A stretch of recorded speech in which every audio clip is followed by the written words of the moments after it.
Hi everyone, I am Jen, and this video is on Paschimottanasana for stiff people or seated forward bend for stiff people. And our stiff person is Paul. All right, Paul, Paschimottanasana, not one of your favorite postures. What would you say has been most helpful for you over the years in improving Paschimottanasana? Paschimottanasana is extremely hard and extremely humbling if your hips are tight and your hamstrings are short, and progress can be extremely slow. A few ideas that have been extremely helpful, starting with the strap. I remember spending the first many months of my practice using the strap.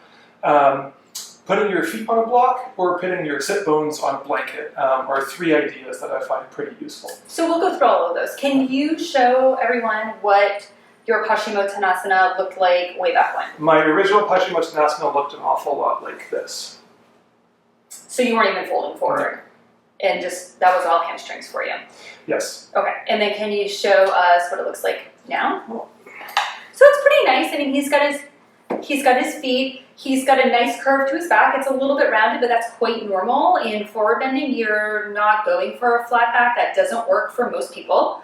The idea is that you don't want it to be so rounded that it starts to hurt the back. So you don't have any back pain, right, Paul? No.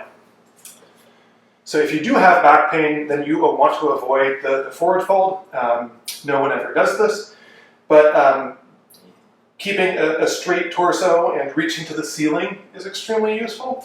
And then just taking this forward. You can do this against a wall as well. Mm-hmm. Finding length through your spine. Yeah, pause for a second. You can see when he did the forward bend that way, it all came from length through his torso, and he avoided pulling himself into the forward bend, which is pretty awesome. However, not usually accessible for people new to this posture. Right. So let's go through a few things that will help people who are struggling here. So number one is using the strap, right? Like your legs are too long and your arms are too short, and so you can find the strap, and this allows you to find a version of the pose where you can really focus on straightening your legs and stretching your hamstrings. And pulling with your arms is kind of the beginning stage of this pose, and it's often necessary at first. The other nice thing about the strap is that it allows you to make a mudra. And that is one of the things that we're going for in this pose. And that's eventually what happens when you grab your big toes. So a strap can help get you there and make that mudra a little bit faster. Then you feel the connection, you kind of leverage yourself into a little bit more of a forward bend. So that would be the first thing. A second thing that I've found helpful with a lot of the people I've worked with, Paul, is sitting on a blanket. And you don't love that one, but you can... I don't dislike it. Sometimes it can be hard to find what a straight leg feels like, particularly if your calf hits the mat before your heel does.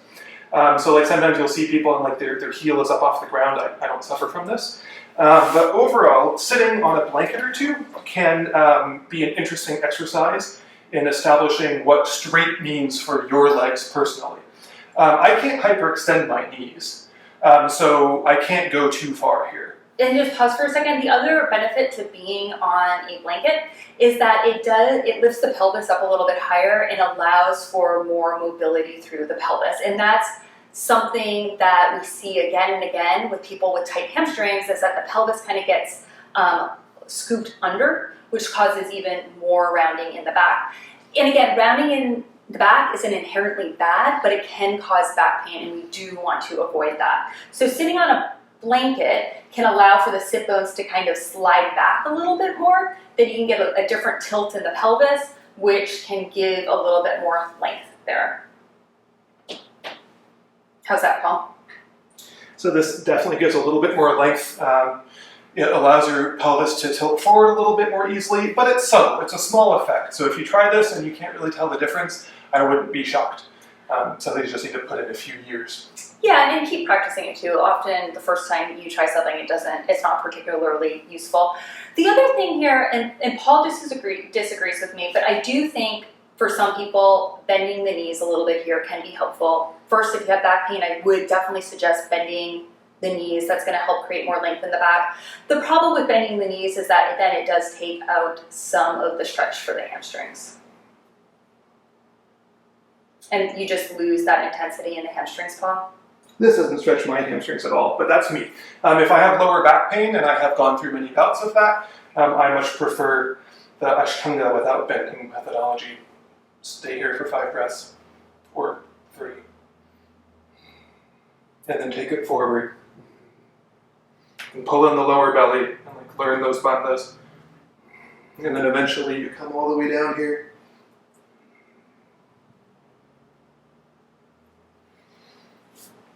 And then the last idea, which is kind of the same idea of sitting on blankets, but in the opposite direction, is to put your heels on the block. This one's a little bit out there, but we'll try it.